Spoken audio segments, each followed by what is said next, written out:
So I have a couple ideas of where I'm going to put it. The first idea, which I think is probably the better one, is putting it on this wall just because this is kind of central. So you can see it from either side here. You can see it from the toilet, which is currently covered in stuff. And you can also see it from this direction. So that would look something like this. Before I ever put anything up, I always like to just kind of hold something to the wall to see how that would look and then just kind of take a look. I think that's all right too.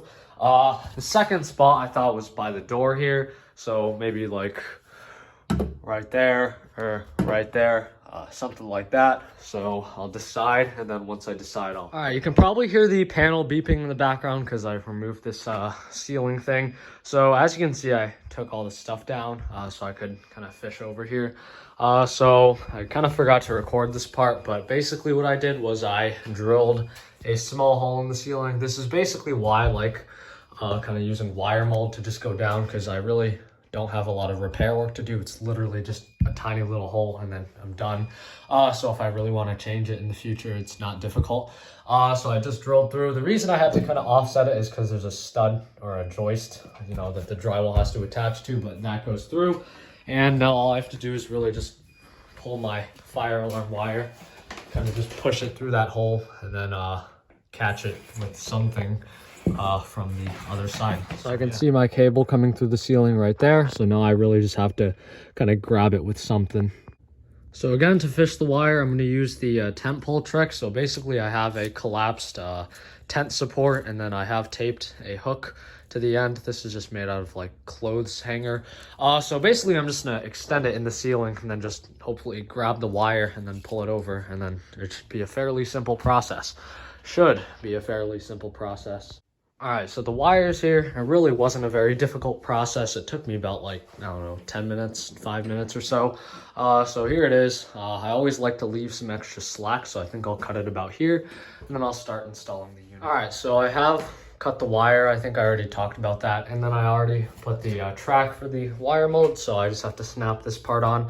And then on the box part, usually I like to, you know, anchor into the wall, because I think that's the most secure way to do it. Like for example, for these units, I definitely anchor in because horn strobes, especially mechanical ones, vibrate a lot. So anything less than that will probably just result in them crashing down.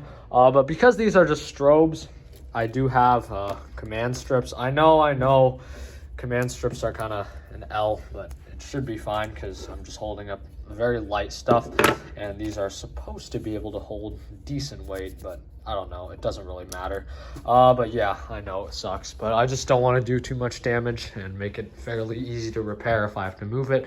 So yeah, so I've gone ahead and wired it. So this is the circuit for the horns, which obviously, since this is a strobe spot, probably won't be used very often. Maybe in the future, once I start installing speaker strobes, I might put speaker strobes up, but I don't know if the command strips will really hold that.